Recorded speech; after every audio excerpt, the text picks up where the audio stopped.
मेरे प्रिय नौजवान साथियों नमस्कार। स्टडी 91 पर आप सभी का बहुत बहुत स्वागत है। दोस्तों आज हम बात करने वाले हैं मौलिक अधिकार के अपने अंतिम आयाम पर। जी हाँ दोस्तों, और यह बहुत ही शानदार है अपने आप में, क्योंकि यहाँ से भी प्रश्न कई बार देखने को मिले हैं।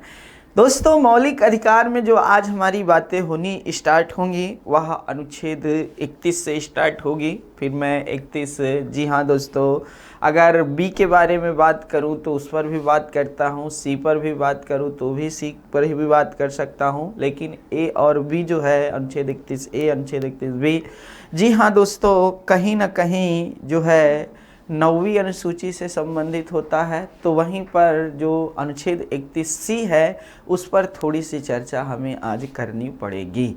तो दोस्तों उसके बाद हम लोग संवैधानिक उपचारों के अधिकार पर बात करेंगे और फिर आगे प्रक्रिया शुरू करेंगे। ठीक है, तो कहने का मतलब आइए देखते हैं। हम पढ़ रहे हैं क्या? मौलिक अधिकार। हम पढ़ क्या रहे हैं दोस्तों?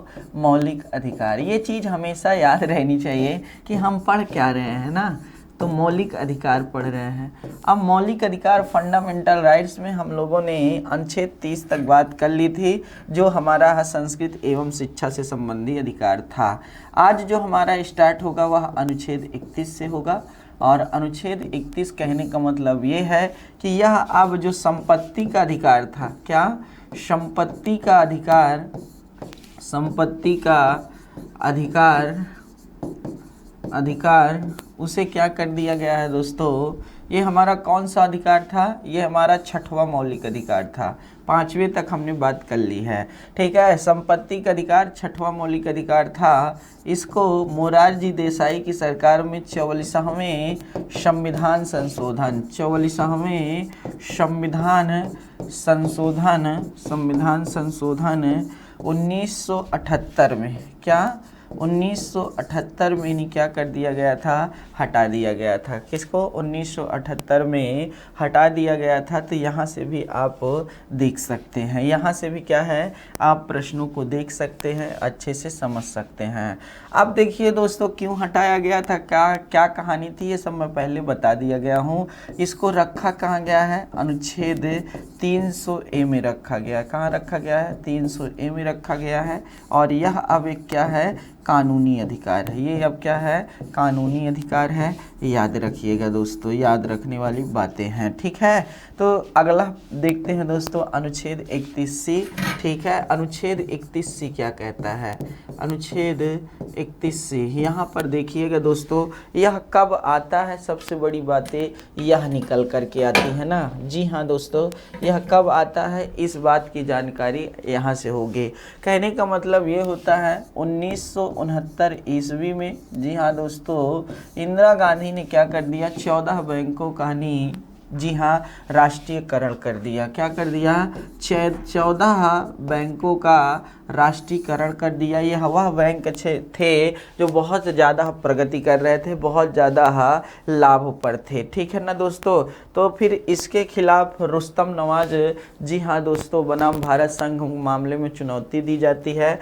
फिर इसके बाद आपको पता होना चाहिए इंदिरा गांधी जी ने पीबी पर्स को समाप्त कर दिया। क्या कर दिया? पीबी पर्स, जो राजाओं को नहीं अर्थात पेंशन दी जा रही थी, उसे भी समाप्त कर दिया। और आपको पता होना चाहिए पीबी पर्स जो मिला था वो मौलिक अधिकार में मिला था, इसलिए यह एक बहुत बड़ी घटना थी। ठीक है, राजाओं को पेंशन का जब समाप्त कर दिया तो आपको पता होना चाहिए, जी हाँ दोस्तों, माधवराव, ठीक है, माधव, जी हाँ दोस्तों, क्या बहुत शानदार बातें हैं अपने आप में। माधवराज सिंधिया, ठीक है, माधव राज सिंधिया, जी हाँ दोस्तों, बनाम भारत संघ के मामले में नहीं, सिंधवी बनाम भारत संघ के मामले में क्या है? न्यायालय में चुनौती दी जाती है। और जब न्यायालय में चुनौती दी जाती है तो इंदिरा गांधी जी के, याद रखिएगा, इसको खारिज कर दिया जाता है, जो ख़त्म की थी पीबी पर्स को नहीं। तब इंदिरा गांधी क्या करती हैं दोस्तों? 25वां संविधान संशोधन करती हैं। क्या करती हैं? 25वां संविधान संशोधन करती हैं और कुछ चीज़ों को क्या है, जी हाँ दोस्तों, 1971 में ये हुआ था संशोधन, कुछ चीज़ों को बाहर ले जाकर रखती हैं। तो इस तरह की कहानी थी दोस्तों, यहाँ से समझने की नहीं, ठीक है, इस तरह की कहानी थी यहाँ से समझने की। आइए देखते हैं दोस्तों अब हम लोग संवैधानिक उपचार के अधिकार को। किसको? संवैधानिक उपचार के अधिकार। अगर देखा जाए तो वर्तमान में ये 6वां मौलिक अधिकार है, लेकिन पहले का 7वां। तो हम लोग इसको 6वां वर्तमान को लेकर हमेशा चलिएगा। 6वां मौलिक अधिकार संवैधानिक उपचारों का अधिकार, ठीक है, संवैधानिक उपचारों का अधिकार, संवैधानिक उपचारों का अधिकार। अब देखिए संवैधानिक उपचारों के अधिकार का उल्लेख जो है वह अनुच्छेद 32 में, कहाँ पर है? अनुच्छेद 32 में है, तो इसको भी अच्छे से देख सकते हैं। अब देखिए दोस्तों अनुच्छेद 32 में क्या है? अनुच्छेद 32 में बहुत शानदार बातें हैं।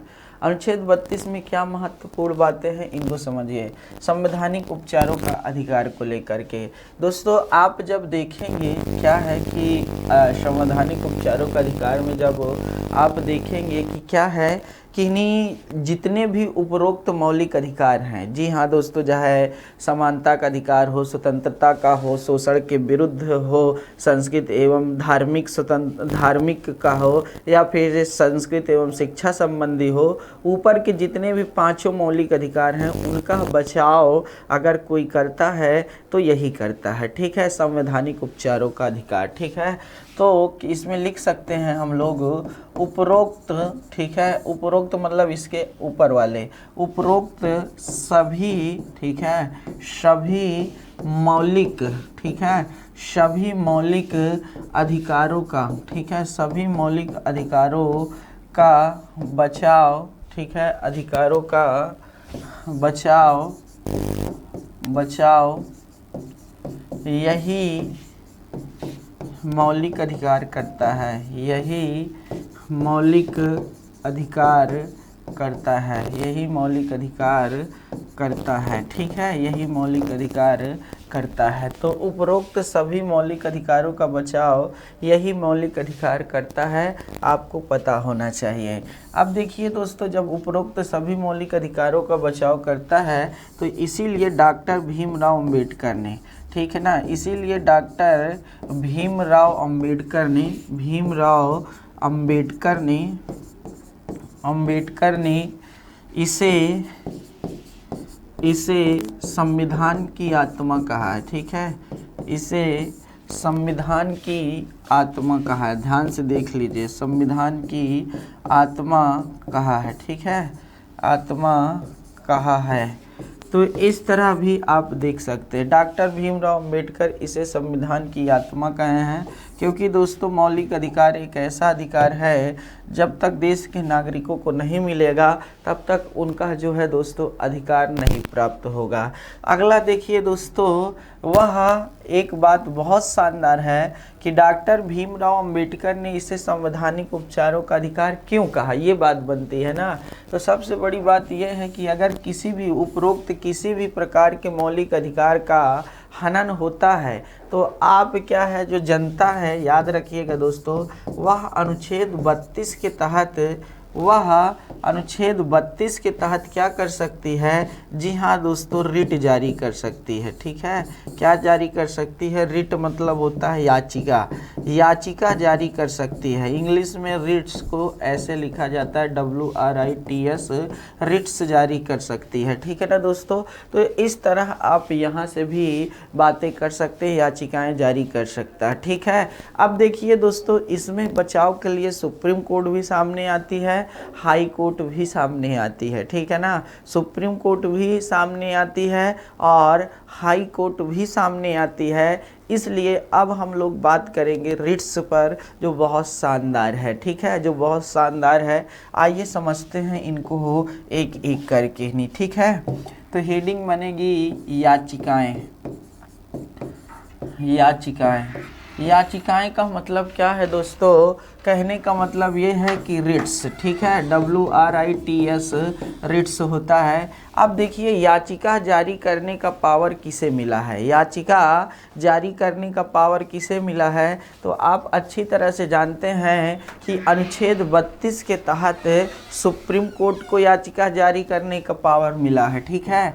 अनुच्छेद, ठीक है, अनुच्छेद 32 के तहत सुप्रीम कोर्ट को, ठीक है ना दोस्तों, सुप्रीम कोर्ट को 5 प्रकार की रिट जारी करने का अधिकार मिला है, ठीक है। कितने प्रकार की? 5 प्रकार की रिट्स जारी करने का अधिकार मिला है। तो वहीं अनुच्छेद, याद रखिएगा दोस्तों, अनुच्छेद 32 की धारा, ठीक है, अनुच्छेद 32 की धारा 3 के तहत, अनुच्छेद 32 की धारा 3 के तहत, जी हाँ दोस्तों, इस बात में उल्लेख है कि संसद, ठीक है, क्या, संसद कानून बनाकर, ठीक है, संसद कानून बनाकर, संसद कानून बनाकर अन्य न्यायालयों को बनाकर, अन्य न्यायालयों को, अन्य न्यायालयों को,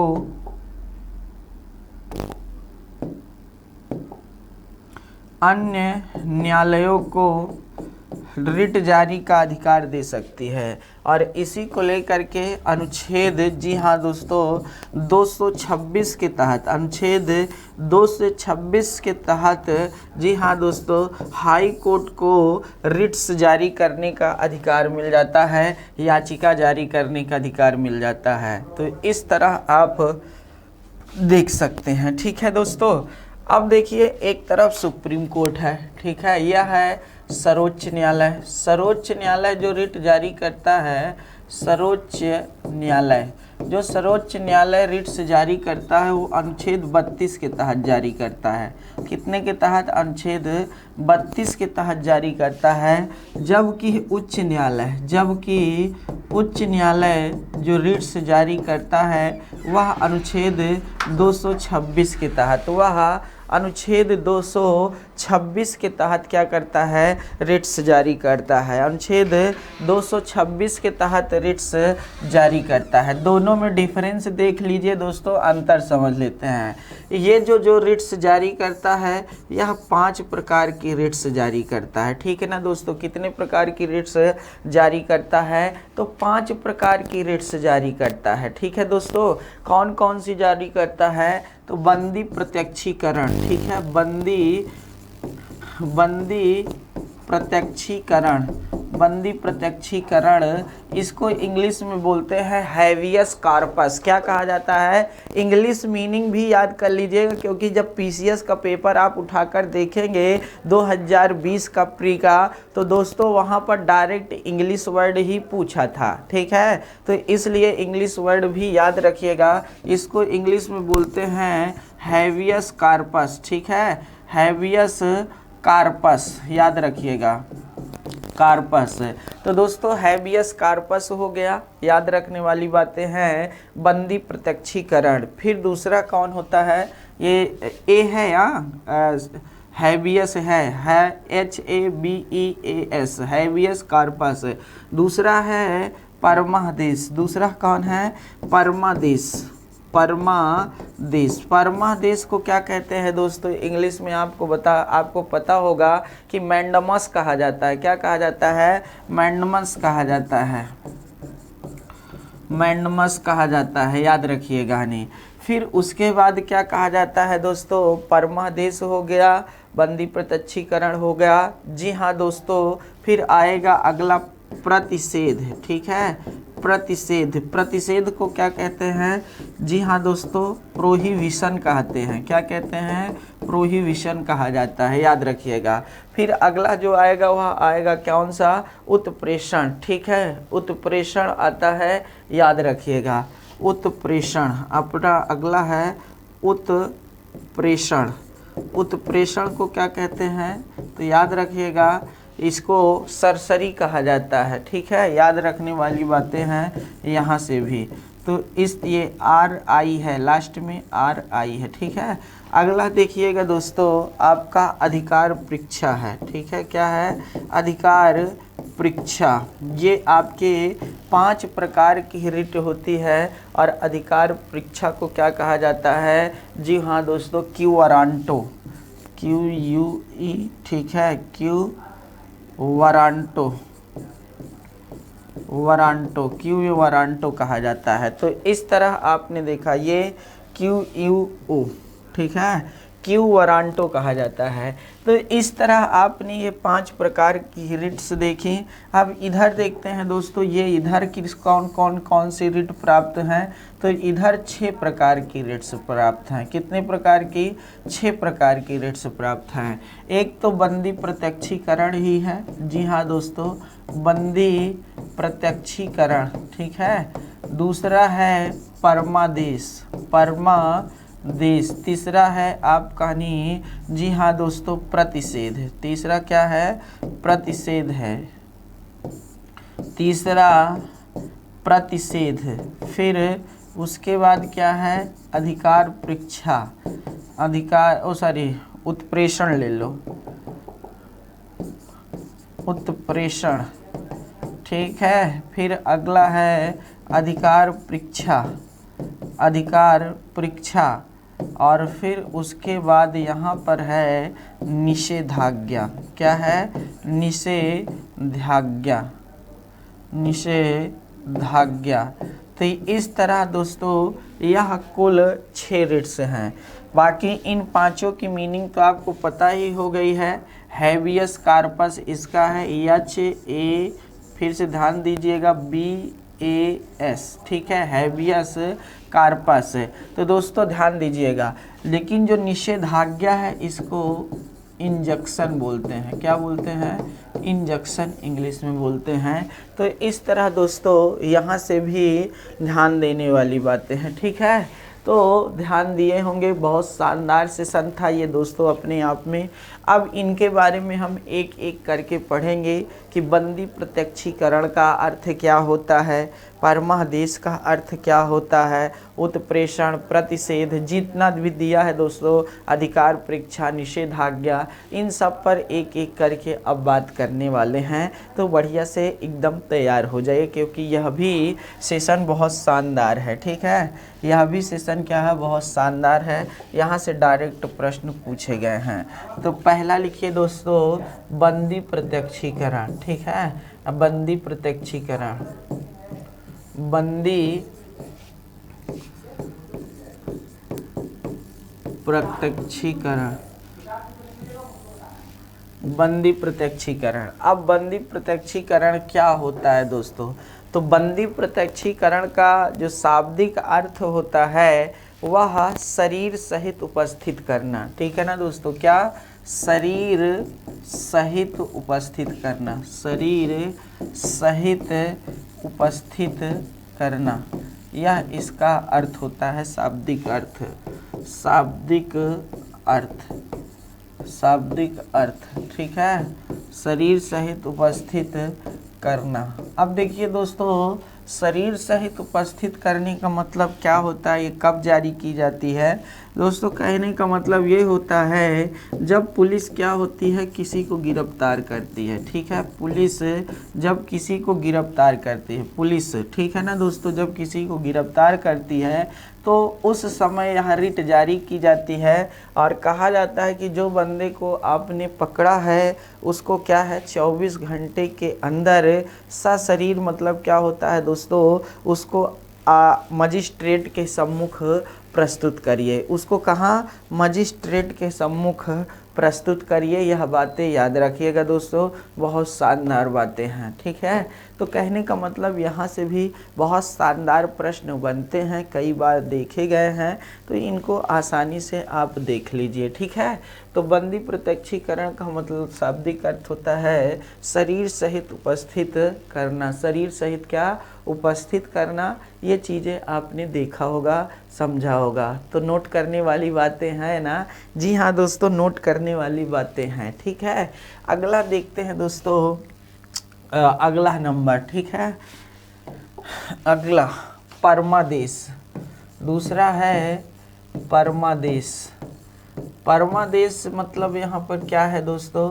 तो परमादेश का मतलब है हम आदेश देते हैं, हम आदेश देते हैं, ठीक है, हम आदेश देते हैं। तो जब क्या होता है दोस्तों, याद रखिएगा, जब क्या है, किसी को नहीं, ध्यान दीजिएगा, नहीं, कोई संस्था है, ठीक है, जब कोई संस्था है और वह क्या होता है दोस्तों, सब मतलब जो कार्य दिया गया है, जो कार्य दिया गया है उस कार्य को वह अच्छे ढंग से नहीं करती है, ठीक है ना दोस्तों, अच्छे ढंग से नहीं करती है या फिर अपने दायित्वों का पूरा नहीं करती है, तो फिर उस कारण ये क्या होता है दोस्तों, यह रिट जारी की जाती है। उस समय क्या होता है, यह रिट जारी की जाती है। तो इस तरह भी आप देख सकते हैं, ठीक है दोस्तों।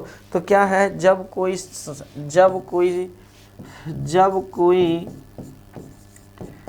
संस्था अपने निर्धारित कार्यों को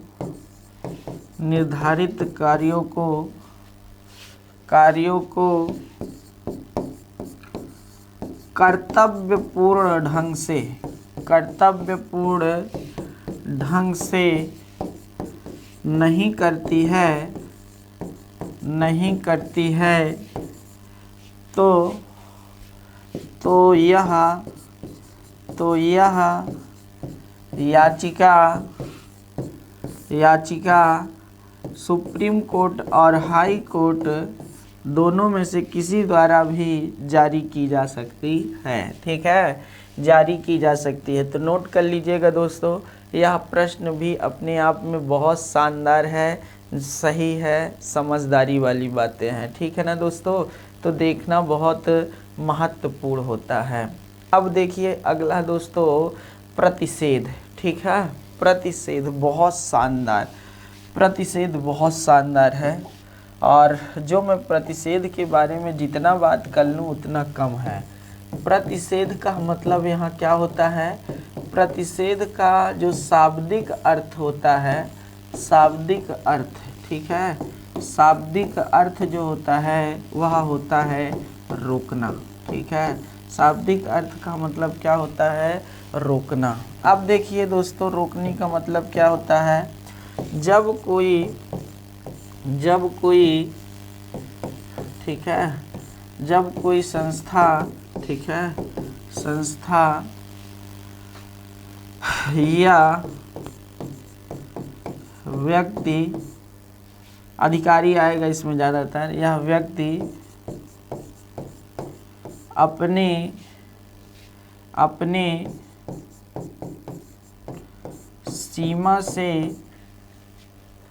सीमा से बाहर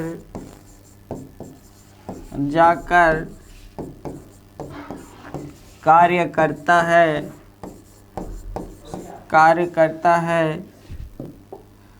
तो यह याचिका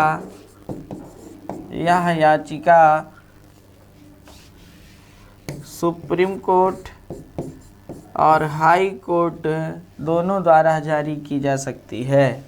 तो दोस्तों कहने का मतलब, जैसे मान लीजिए फॉर एग्जांपल, कई बार आपने मूवी में देखा होगा कि जैसे कोई दरोगा रहता है, ठीक है, मान लीजिए, ठीक है, दरोगा जी हैं, दरोगा क्या होता है दोस्तों, अब अपनी सीमा से बाहर जा कर के कार्य करने लगते हैं, जी हाँ, न्याय देना शुरू कर देते हैं। तो फिर आकर के डायरेक्ट बोला जाता है, भाई आप दरोगा हो, आपका काम क्या है, बचाव करना, ठीक है, ना कि यहाँ पर वकालत करना, ना कि ये करना, ये आपका काम नहीं है। कई बार आपने ऐसे मूवियों में देखा होगा, ठीक है, कि आप अपने दायरे में रहकर कार्य करिए, ठीक है। या फिर आपकी जैसे मान लीजिए दरोगा जी हैं, तो दरोगा जी जिस पुलिस स्टेशन के होंगे उस पुलिस स्टेशन का क्या है, एक सीमा होती है। अब उस सीमा से बाहर आप जा कर के दूसरे की सीमा में निर्णय नहीं देंगे, याद रखिएगा दोस्तों।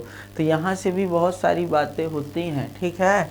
तो इस तरह आप समझ सकते हो। या फिर हाई कोर्ट है, हाई कोर्ट का एक दायरा फिक्स है। हाई कोर्ट का क्या है, एक दायरा फिक्स है कि हाई कोर्ट इतने सीमा के अंदर क्या करेगी दोस्तों, कार्य करेगी, इतने सीमा के अंदर। अब हाई कोर्ट क्या है दोस्तों, उससे बाहर जा कर के कार्य करने लगी तब सुप्रीम कोर्ट पे दिक्कत आएगी। सुप्रीम कोर्ट रोक लगाएगा कि भाई क्या है, आपका जो कार्य है आप वो करिए, दूसरे के मामले में क्यों उंगली कर रहे हैं। ठीक है, तो इस तरह आप यहाँ से भी समझ सकते हैं कि दूसरों के मामले में इंटरफेयर नहीं करना चाहिए। ठीक है, याद रखने वाली बातें हैं। जैसे क्या होता है, कभी कभी घर परिवार में देखे होंगे, जैसे आप क्या होता है, दो लोग आपस में लड़ रहे हैं, मान लो मियाँ पति पत्नी, मियाँ बीवी बोलते हैं गांव में इसको, पति पत्नी है। ठीक है, पति पत्नी क्या कर रहे हैं, आपस में लड़ रहे हैं। अब आप क्या हुआ, बहुत जल्दी उत्साहित होकर के पहुँचे कि यार ठीक है लड़ रहे हैं, इंसानियत इतना बनती कि चल के छुड़ा दीजिए। अब आप गए छुड़ाने के लिए। ठीक है, जब छुड़ाने गए तो बोलेंगे फिर वो लोग नाराज़ होकर के, ये बताओ हम दोनों जब लड़ रहे हैं तुम तीसरे कौन होते बोलने वाले।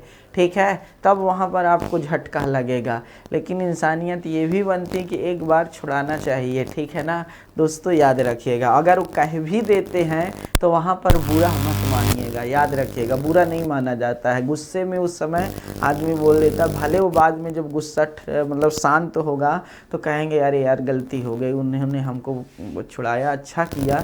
ठीक है, तो इस तरह दोस्तों यहाँ से भी बातें आप देख सकते हैं। तो ये बातें हैं प्रतिषेध को लेकर के ना। जी हाँ दोस्तों, प्रतिषेध को लेकर के नहीं, बहुत ज़रूरी है, बहुत शानदार हैं। ठीक है ना दोस्तों, तो आप देखे होंगे कितना अच्छा है। अब चलिए दोस्तों आगे देखते हैं उत्प्रेषण। ठीक है, उत्प्रेषण का मतलब क्या होता है दोस्तों, उत्प्रेषण का मतलब यहाँ पर बहुत शानदार है। चलिए देख लेते हैं उत्प्रेषण। उत्प्रेषण, उत्प्रेषण का मतलब होता है, जी हाँ दोस्तों, प्रमाणित होना, प्रमाणित होना या फिर सूचना देना। चलिए दोस्तों, कहने का मतलब यहाँ पर क्या होता है, ये विशेष करके हाई कोर्ट या अन्य के लिए जारी की जाती है। जैसे क्या होता है, जो ऊपरी अदालत होती है, ऊपरी न्यायालय निचली न्यायालय को, ऊपरी न्यायालय निचली न्यायालय को यह आदेश दे सकता है, यह आदेश दे सकता है कि जो आपके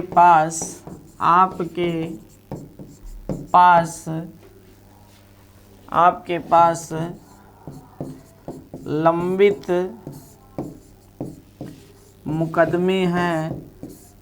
मुकदमे या फिर केस हैं, उन्हें आप हमारे पास भेज दीजिए या हस्तांतरित कर दीजिए। भेज दीजिए या फिर स्थानांतरित कर दीजिए। भेज दीजिए। ठीक है, तो इस तरह आपने देखा कि यहाँ से कितनी महत्वपूर्ण बातें हैं। ऊपरी न्यायालय निचली न्यायालय को यह आदेश दे सकता है कि जो आपके पास लंबित मुकदमे या केस हैं उन्हें आप हमारे पास भेज दीजिए। तो कहने का मतलब क्या होता है, कई बार आपने देखा होगा, क्या देखा होगा कि जैसे क्या होता है, किसी का मुकदमा क्या होता है, मान लीजिए हाई कोर्ट में चलता रहता है। ठीक है ना दोस्तों, तो अचानक से 10-15 साल चला और उसके बाद निर्णय नहीं आया।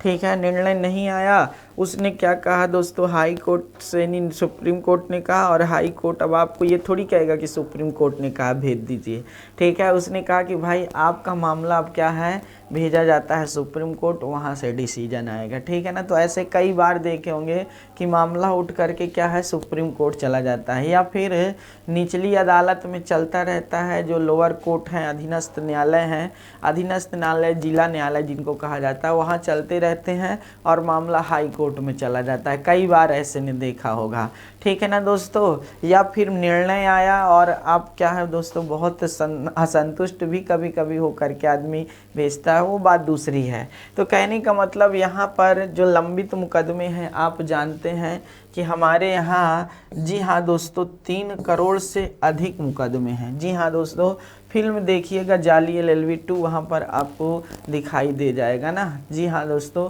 वहाँ पर बताए हैं सारा जज साहब ने, 3 करोड़ से ज़्यादा क्या है दोस्तों हमारे यहाँ केसेस हैं, 21,000, जी हाँ दोस्तों 21,000 जजेस हैं पूरे मिला करके, और इतने मुकदमे हैं कि एक जज के ऊपर पर डे लगभग क्या होता है दोस्तों 50 से 60 क्या होता है, अर्थात केसेस मतलब कराने का, सॉल्व कराने का या देखने का दायरा मिलता है छुट्टी उट्टी काटने के बाद। तो इसीलिए अगर मान लीजिए एक केस पर वो 10 मिनट भी दिए और दिन भर में, जी हाँ दोस्तों 60 केस देखे तो कितने हुए, 600, ठीक है, 600 मिनट। और 600 को मिनट को अगर हम, जी हाँ दोस्तों 60 से काटेंगे तो आपको पता होना चाहिए 10 घंटा, अर्थात उनका दिन भर का चला गया, और 10 घंटा तो काम करते होंगे, तो सिर्फ 10 मिनट तो उनको पढ़ते ही समय लग गए, याद रखिएगा। इसीलिए केस जल्दी सॉल्व नहीं होते हैं, ठीक है, समझ ही नहीं पाते हैं। तो इसीलिए मिलती है क्या, फिल्म दामनी, तारीख पर तारीख, तारीख पर तारीख, तारीख पर तारीख, ठीक है ना दोस्तों, कारण यही है, ठीक है। तो इस तरह दोस्तों याद रखने वाली बातें हैं। सरकार खैर जोर दे रही है, लगातार प्रयास भी कर रही है, आने वाले दिनों में इसका निर्धारण होगा, टेंशन ना लीजिए। तो ये था दोस्तों क्या, अर्थात उत्प्रेषण। चलिए अगला, ठीक है, तो ये भी सुप्रीम कोर्ट और हाई कोर्ट दोनों को मिला, ठीक है, याद रखिएगा। अगला है दोस्तों आपका अधिकार परीक्षा। अधिकार परीक्षा, अब देखिए दोस्तों, अधिकार परीक्षा का मतलब यहाँ पर क्या है, बहुत समझदारी वाली बातें हैं।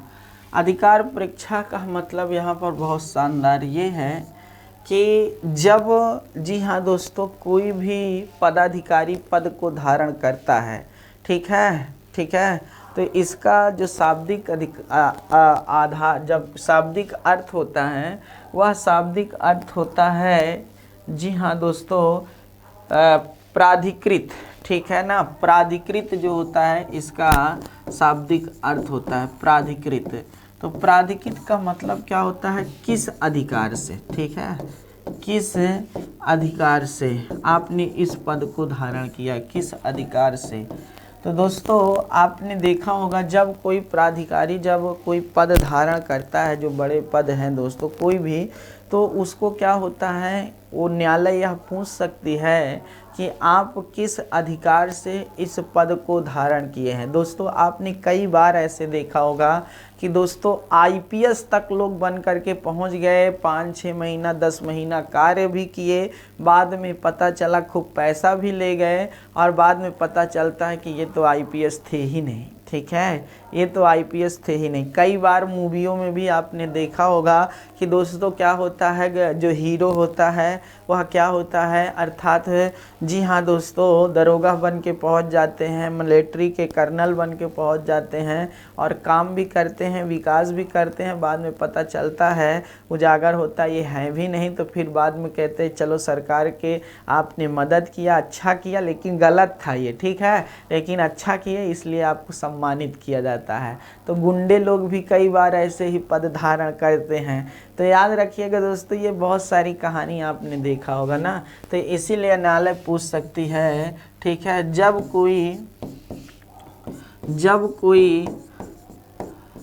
कोई पदाधिकारी पद को धारण करता है, पद को धारण करता है तो सुप्रीम कोर्ट और हाई कोर्ट उससे यह जानकारी ले सकती है कि आप किस अधिकार से इस पद को धारण किया है, इस पद को धारण किया है। ठीक है ना दोस्तों, किस कारण आपने इस पद को धारण किया है। तो यहाँ से भी प्रश्न पूछा जाता है, इसको भी थोड़ा सा ध्यान दीजिएगा। ठीक है, इसको भी आप लोग ध्यान दीजिएगा, ये बहुत महत्वपूर्ण है। ठीक है भैया, तो ये था अधिकार परीक्षा अपने आप में। फिर ये बंदा जो धारण किया है पद, जो इसको लेटर पैड मिलता है, ज्वाइनिंग लेटर जिसे कहीं उसे दिखाता है तो प्रूफ होता है। हाँ ठीक है, तो ऐसे बातें आप समझ सकते हैं।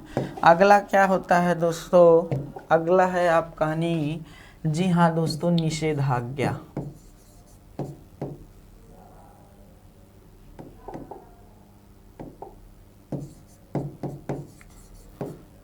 निषेधाज्ञा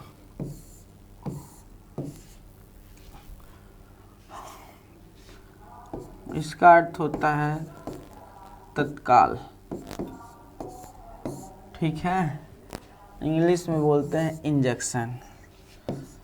यह याचिका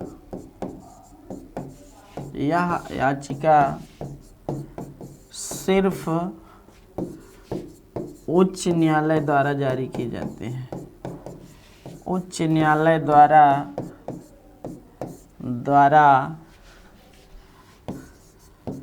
जारी की जाती है, उच्च न्यायालय द्वारा जारी की जाती है। यह याचिका सिर्फ उच्च न्यायालय द्वारा जारी की जाती है। ठीक है ना दोस्तों, उच्च न्यायालय द्वारा जारी की जाती है। और ठीक है, इसमें क्या है, हाथों हाथ राहत की बात की गई है, राहत की बात है। ठीक है, हाथों हाथ राहत का मतलब क्या होता है दोस्तों, देखे होंगे जब कोई क्या होता है, किसी व्यक्ति को पुलिस पकड़ती है, जब किसी व्यक्ति को क्या है पुलिस पकड़ती है, तो आपको पता होना चाहिए दोस्तों, फिर उसको तुरंत ही क्या होता है, इधर पुलिस पकड़ के लेकर जाती है, उधर से वो बंदा छूट कर आ जाता है। बिल्ली पहले एक मूवी आई थी, मुझे जहाँ तक याद है, अर्जुन पंडित। ठीक है, अर्जुन पंडित मूवी थी, जी हाँ दोस्तों, उसमें है, महेश बाबू की कई मूवी में है, अमिताभ बच्चन साहब की कई मूवियों में है, मिथुन चक्रवर्ती की कई मूवियों में है, कि इधर से मिथुन चक्रवर्ती पकड़ते हैं, उधर गुंडा क्या होता है, तुरंत बिल मतलब तैयार करके वकील लेकर आता है और तुरंत छुड़ा कर लेकर चला जाता है ना, कई मूवियों में ऐसा है, आपने देखा होगा। तो जी हाँ दोस्तों, यह वही हाथों हाथ है। तो ये सिर्फ हाई कोर्ट को मिली है यह याचिका जारी करने का अधिकार, बाकी किसी को नहीं है। ठीक है ना दोस्तों, तो इस तरह आपने देखा है कि हाई कोर्ट है, निचली अदालत, जिला न्यायालय, ठीक है, ऐसे लोगों को मिली है। तो बाकी आपकी सुप्रीम कोर्ट को यह नहीं मिली, किसको, सुप्रीम कोर्ट को नहीं मिली। सुप्रीम कोर्ट भैया बैठा है दिल्ली में, अब उसको हाथों हाथ राहत का पावर मिल जाए। तमिलनाडु का मामला मान लीजिए, केरल का मामला है, तो 2 दिन तो आने जाने में चला जाएगा। ठीक है, तो 2 दिन तो वहीं समाप्त हो जाएगा। तो कहने का मतलब ये है, इसीलिए हाथों हाथ राहत देने का जो अधिकार है वह किसके हाथ में है, वह सिर्फ और सिर्फ हाई कोर्ट के। तो दोस्तों ये थे आपके नहीं क्या भैया अनुच्छेद 32 की कहानी पूरा, जो हम लोगों ने एक एक करके जाना। अब देखने वाली बातें क्या हैं, देखने वाली बातें ये है दोस्त, जो अपने आप में बहुत महत्वपूर्ण है, कि हम लोगों ने अभी अनुच्छेद 12 से लेकर, ठीक है, अनुच्छेद 12 से लेकर 32 तक में बात किया है और मौलिक अधिकार दिया है 12 से 35 के बीच में। तो ये 3 मौलिक अधिकार कौन कौन हैं, क्या हैं, कहाँ हैं इनकी बातें, क्या दिया है इसमें, तो याद रखिएगा दोस्तों, उस पर बातें करते हैं। आइए चलते हैं, अब हम बात करते हैं अनुच्छेद 33 पर। किस पर? अनुच्छेद 33। अनुच्छेद 33 क्या कहता है? ठीक है, अनुच्छेद 33 क्या कहता है, याद रखिएगा दोस्तों। तो अनुच्छेद 33 में, जी हाँ दोस्तों, ठीक है, क्या है? संसद कानून बनाकर, संसद कानून बनाकर ठीक है, सेना, अर्धसेना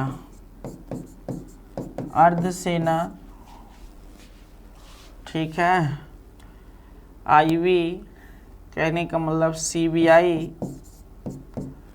आईवी, रा आदि में काम करने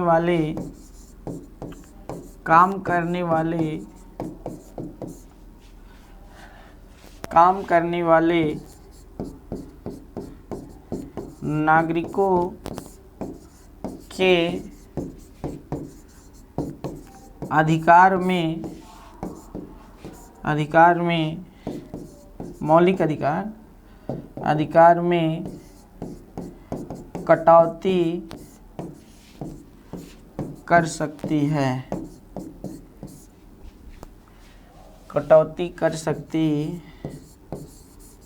ठीक है।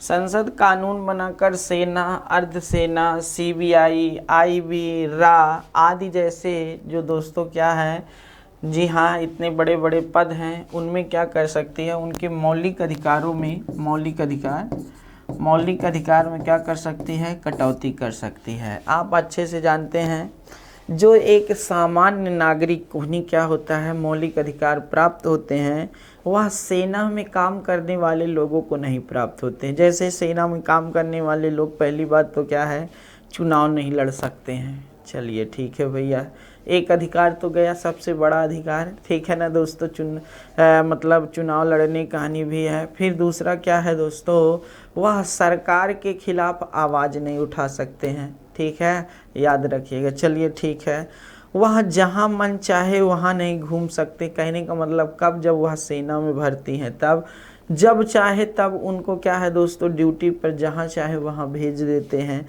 तो कहने का मतलब ये है कि नहीं, उनकी इच्छा भी नहीं है तब भी वहाँ जाना पड़ेगा, याद रखिएगा नहीं। तो कहने का मतलब इस तरह क्या होता है, उनके अधिकारों में क्या होती है, कटौती हो जाती है ना, आपने देखा है। और रा और आईबी वाले को अगर देख लीजिए, एक मूवी आई थी बेबी, एक मूवी कौन आई थी। अब ये नहीं कि सर आपने इतनी मूवी देखा, ये है बेटा, मूवी से हमने सीखा है, ठीक है, हमने मूवी देखी है, भले बहुत सारी मूवियाँ देखी हैं लाइफ में, लेकिन मूवियों का हमने अपने जीवन में उतारा है, देखा है कि हाँ ऐसे ऐसे होता है, ठीक है ना दोस्तों। और उसी के सामने ला करके आपको रखता हूँ, तो आप देखे होंगे तो आपको याद आ जाता होगा। बेबी में, जी हाँ दोस्तों, अक्षय कुमार जी जो रहते हैं, देखे होंगे कि उनकी पत्नी को भी नहीं पता होता है कि वो किस में काम करते रहते हैं, ठीक है, बस जाते हैं आते हैं, ठीक है, काम करते हैं। तो ये बातें, यह बहुत ज़रूरी है जानना कि यहाँ तक कि पूरे अधिकार उनके छीने जाते हैं ना, देखे होंगे। तो इस तरह एक मूवी आई थी दोस्तों, चाणक्य, अभी साउथ की मूवी आई थी, पता होना चाहिए। तो उसमें भी देखे होंगे कि नहीं, बहुत सारे अधिकार आईबी वाले, रा वाले में जो काम करते हैं उनके पूरे अधिकार, रा वाले यहाँ तक कि ऐसे होते हैं दोस्तों, जब विदेश में मारे जाते हैं तो उनकी पूरी अर्थात हिस्ट्री ही गायब हो जाती है, ठीक है, याद रखिएगा दोस्तों। तो इस तरह आप समझ सकते हैं कि यह कितना शानदार बातें हैं ना, ये पूरा शानदार बातें हैं, इनको समझने चाहिए थी, तो ध्यान देने वाली बातें हैं। अनुच्छेद 33, अनुच्छेद 33 यही है। अनुच्छेद 34 क्या कहता है दोस्तों, अनुच्छेद 34, अनुच्छेद 34। अब देखिए अनुच्छेद 34 क्या कहता है। अनुच्छेद 34 सीधा सीधा हम आपको बता दें, जो कहता है बातें बहुत शानदार कहता है। अनुच्छेद 34 में जो बातें कही गई हैं वह बहुत महत्वपूर्ण है, याद रखिएगा दोस्तों। अनुच्छेद 34 में ये जानना चाहिए आपको, सैन्य कानून, ठीक है, सैन्य कानून के बारे में बताया है, ठीक है। क्या लिखा है? सैन्य कानून। सैन्य कानून से मतलब यहाँ पे क्या है? अनुच्छेद 34 कहता है जब देश में क्या होगा दोस्तों, सैन्य कानून लगेगा, जी हाँ दोस्तों, तब लोगों के मौलिक अधिकार क्या होंगे दोस्तों? छीनेंगे। लोगों के क्या है? मौलिक अधिकार छीनेंगे। और जब मौलिक अधिकार छीनेंगे तो फिर क्या होगा दोस्तों, जब सैन्य कानून हटेगा तब क्या होगा, संसद कानून बना कर के उन मौलिक अधिकारों की क्षतिपूर्ति कर सकती है, ठीक है, मतलब फिर से उन्हें वापस लौटा सकती है। याद रखिएगा। भारत में कितनी बार अभी तक सैन्य कानून लगा, कोई बता सकता है? जी हाँ दोस्तों, भारत में कितनी बार अभी तक सैन्य कानून लगा है? आप कमेंट कर सकते हैं, 2 बार, 1 बार, 3 बार। ईमानदारी से बताइएगा कितनी बार लगा है, कि 1 बार भी नहीं लगा है। तो दोस्तों आपको पता होना चाहिए, भारत में अभी तक 1 बार भी, जी हाँ दोस्तों, 1 बार भी सैन्य कानून नहीं लगा है, ठीक है, सैन्य कानून नहीं लगा है, ठीक, नहीं लगा है। 1 बार भी सैन्य कानून नहीं लगा है भारत में, जबकि हमारे पड़ोसी देश पाकिस्तान में भी लगा था। याद रखिएगा, परवेज मुशर्रफ का नाम आपने सुना होगा, वह सेना से तो थे। और साथ ही साथ आपने अभी हाल ही में म्यांमार का नाम सुना होगा। किसका? म्यांमार का नाम सुना होगा, जी हाँ दोस्तों, जहाँ पर सैन्य कानून लगा था। फिर जिम्बाब्वे का आपने नाम सुना होगा, जी हाँ दोस्तों, जहाँ सैन्य कानून बहुत बड़ा चर्चा का मुद्दा था, जी हाँ दोस्तों।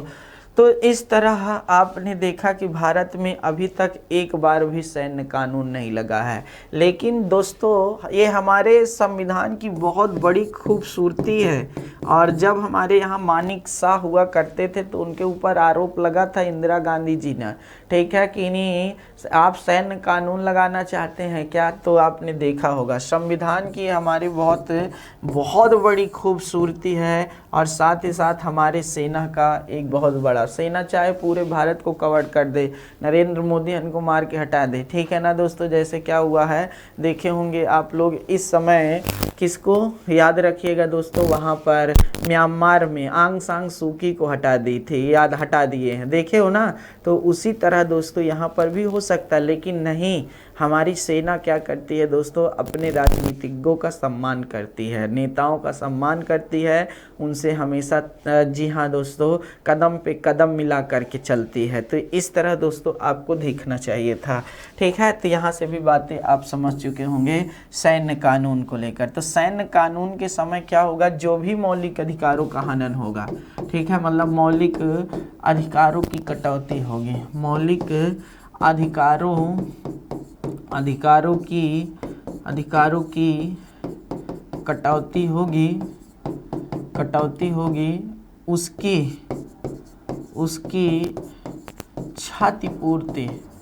क्षतिपूर्ति संसद कानून बनाकर करेगी, संसद कानून बनाकर करेगी, ठीक है ना दोस्तों। तो इस तरह आप देख रहे हैं कि यह कितनी महत्वपूर्ण बातें थी जो हमने आपके सामने एक एक करके किया, ठीक है ना दोस्तों। तो आपने ये सारी बातें अपने आप में नोट कर सकते हैं कि नो डाउट अपने आप में बहुत महत्वपूर्ण है ना। आगे चलते हैं दोस्तों, आगे बात करते हैं, बहुत शानदार बातें हैं। अनुच्छेद 35, ठीक है, अनुच्छेद 35, अनुच्छेद 35 क्या कहता है? अनुच्छेद 35 सीधा सीधा कहता है, क्या कहता है दोस्तों अनुच्छेद 35? अनुच्छेद 35 कहता है कि दोस्तों, जी हाँ दोस्तों, क्या मौलिक अधिकार से संबंधित, मौलिक अधिकार से संबंधित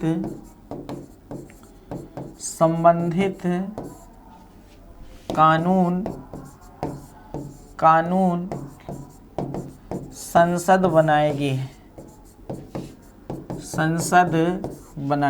ठीक है, मौलिक अधिकार से संबंधित कानून कौन बनाएगी भैया? संसद बनाएगी। तो आप समझ सकते हैं कि संसद कानून बनाएगी। लेकिन दोस्तों याद रखना, 42वें संविधान संशोधन 1976 में ये प्रावधान कर दिया गया है कि अब मौलिक अधिकार में जो मौलिक अधिकार है वह आधारभूत संरचना में आता है। कहाँ पर? आधारभूत संरचना में आता है, मूल ढांचा में आता है। तो इसलिए जी हाँ, यहाँ पर संशोधन नहीं किया जा सकता है। ठीक है ना दोस्तों, याद रखिएगा ये बातें। लेकिन संसद इससे संबंधित कानून बना सकती है, ये भी बातें आपको समझना चाहिए था, जानना चाहिए था। तो ये था पूरा आज का एक बहुत अच्छा शानदार सेशन। तो दोस्तों हम लोगों ने क्या है, मौलिक अधिकार से संबंधित समस्त बातें की हैं। दोस्तों जो ज़्यादातर प्रश्न मौलिक अधिकार के आने की संभावना है इस बार, वह धार्मिक स्वतंत्रता से आने की संभावना है। साथ ही साथ आपके अनुच्छेद 14, अनुच्छेद 15 से आने की संभावना है। और फिर उसके बाद आपकी जो आने का अनुच्छेद 32 से संभावना है। तो इस तरह दोस्तों थोड़ा सा भीमराव अंबेडकर ने किसे संवैधानिक उपचारों के अधिकार को आत्मा कहा, इसलिए दोस्तों यहाँ से भी कई बार प्रश्न बन सकता है। रीट से संबंधित अनुच्छेद 32 वही है, तो यहाँ से भी प्रश्न बनने की संभावना दिखती रहती है। तो इनको अच्छे से याद कर लीजिएगा। पूरा सेशन हमने मौलिक अधिकार से संबंधित एक एक करके पढ़ाया।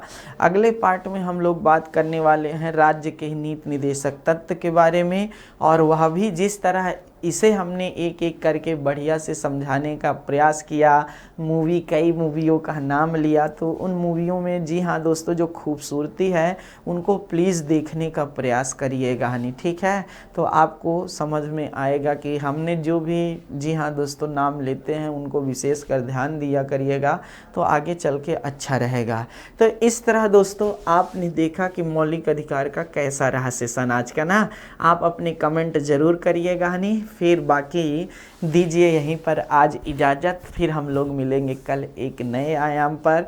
बहुत बहुत धन्यवाद आप सभी लोगों का, इतना अच्छा साथ दे दिए, इतने अच्छे कमेंट्स किए दोस्तों। अब वर्दी दूर नहीं, बस आप लोग क्या है ना दोस्तों, प्लीज़ अपनी मेहनत करिए और अपना हाँ जी हाँ दोस्तों जो जज्बा है जिसके लिए पूरा सेशन चल रहा है उसको ज़रूर से ज़रूर क्या करिए, प्राप्त करिए। ठीक है ना दोस्तों, अगर आप अपने लक्ष्य की प्राप्ति करेंगे तो नो डाउट्स हम लोगों के लिए बहुत ही जी हाँ दोस्तों खुशी का मौका होगा।